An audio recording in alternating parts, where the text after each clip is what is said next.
Operation সিন্দুরের পর দেশ জুড়ে প্রচারে নেমেছে বিজেপির তাবড় নেতারা। ইতিমধ্যে রাজ্যে এসে ঘুরে গেছেন প্রধানমন্ত্রী নরেন্দ্র মোদী, স্বরাষ্ট্রমন্ত্রী অমিত শাহ।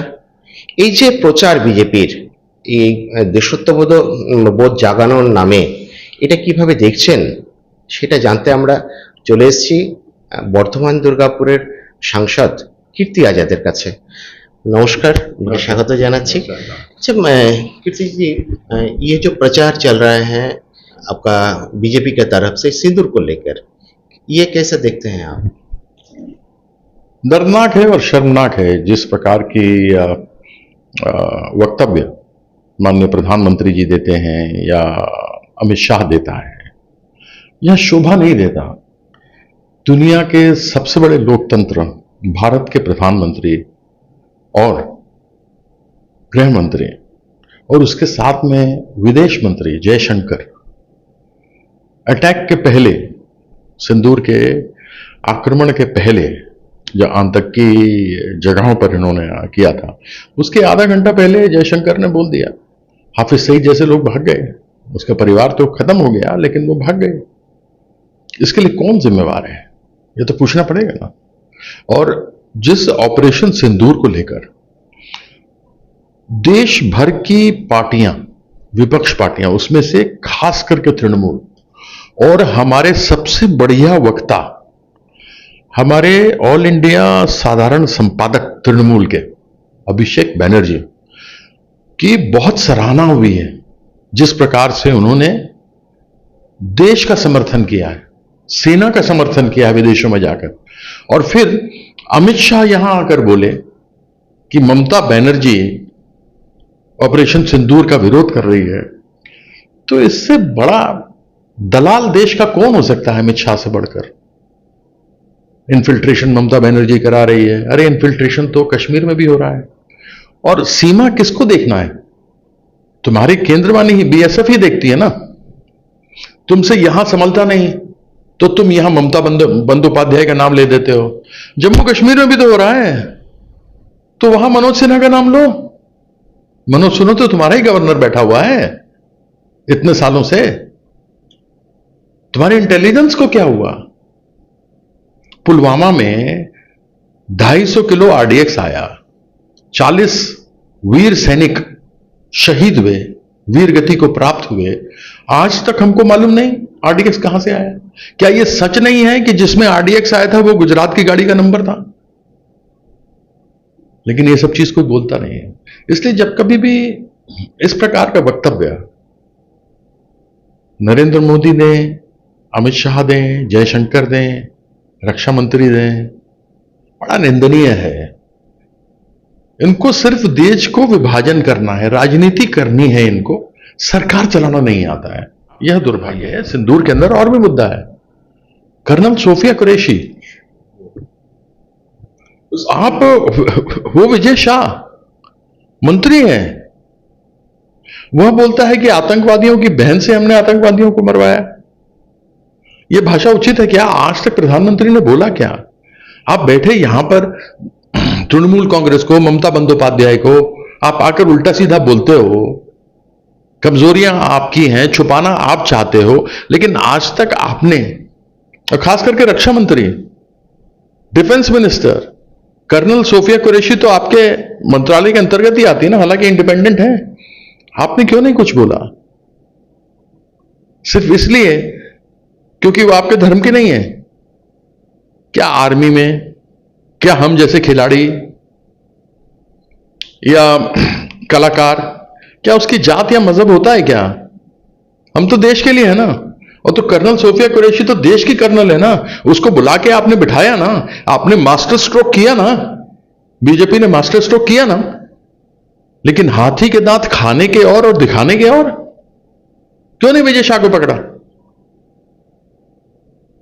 ये तो इस प्रकार के लोग हैं, ये तो मुखबिर थे अंग्रेजों के। हम तो जब बीजेपी में जुड़े थे उस समय, मेरे पिताजी ने तो हमको घर से निकाल दिया था बाहर। बोला ये लोग गद्दार लोग हैं, कहां जा रहे हो? हम घर से बाहर हो गए थे। फिर अब सुबह का भूला शाम को घर आ जाए तो भूला नहीं कहलाता।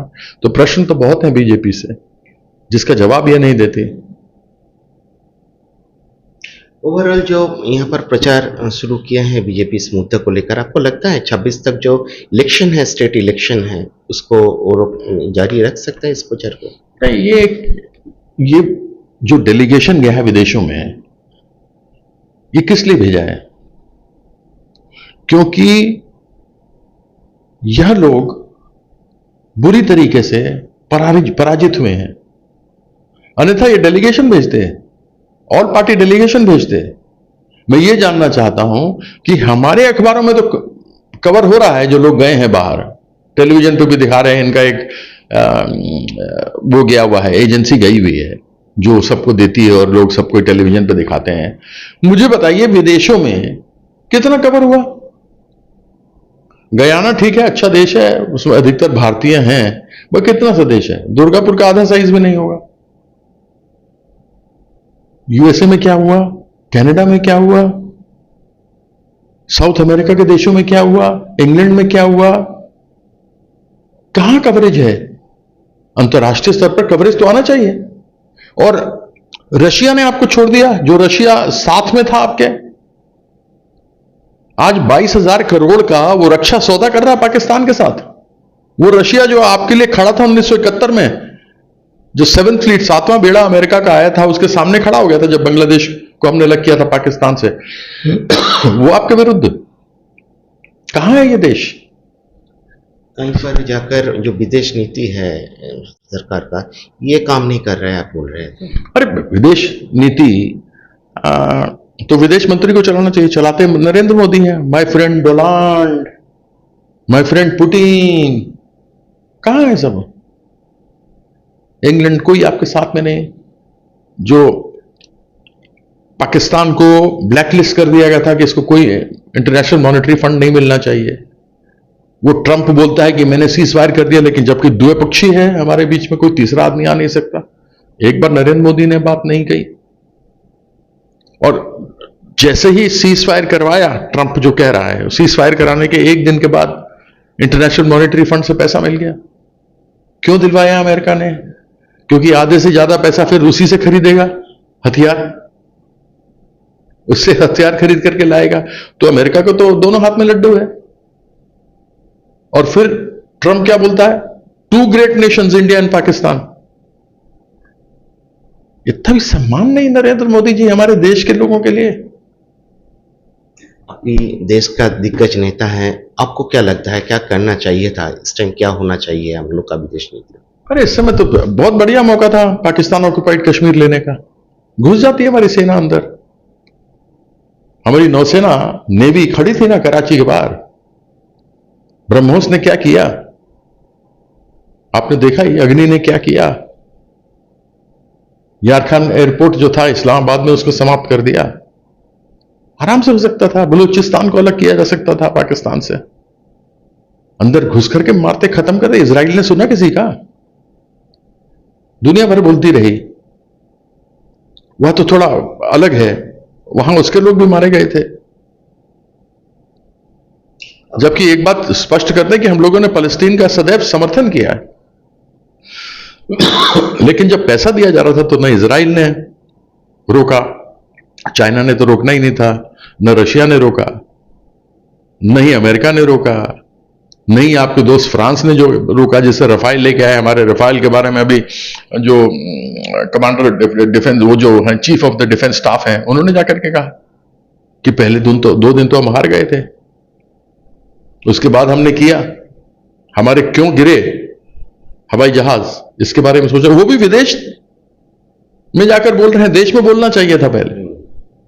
खैर chief of the defence staff है तो मैं उनके ऊपर नहीं कुछ कहना चाहता, लेकिन ऐसी बहुत सारी चीजें हैं जो राजनीतिक रूप से फॉरेन पॉलिसी पे, विदेश नीति पर हम फेल हुए हैं। जो ट्रंप ने कहा है, एक बार नहीं 8-8 बार की सीज फायर मैंने कराया, इससे बड़ी शर्मनाक बात और कोई नहीं। नरेंद्र मोदी जी के मुंह से शब्द नहीं निकल रहा। ट्रंप बोल रहा है कि हम टैरिफ करेंगे, वो जो टैक्स लगता है, उसने उल्टा झूठ बोल दिया भारत के ऊपर कि हमारे ऊपर तो बहुत ज्यादा भारत ने हमको दिया है, हमसे लिया नहीं है, यह झूठ है। ये सब चीजें सामने नहीं आती दुर्भाग्यपूर्ण रूप से। সব মিলিয়ে যেভাবে নরেন্দ্র মোদীর টিম বাংলায় প্রচার করছেন, সেই প্রচারটাকে কিন্তু সমালোচনার চোখেই কিন্তু দেখছেন বর্তমানে তৃণমূল কংগ্রেসের যে দিল্লির মুখপাত্র আমি বলতে পারি, সাংসদ শুধু নন, কীর্তি আজাদ। আর উনি কিন্তু দত্তহীন ভাষায় সেই ব্যাপারটাই তুলে ধরলেন। দুর্গাপুর থেকে Kaushik Barua report, the E paper digital.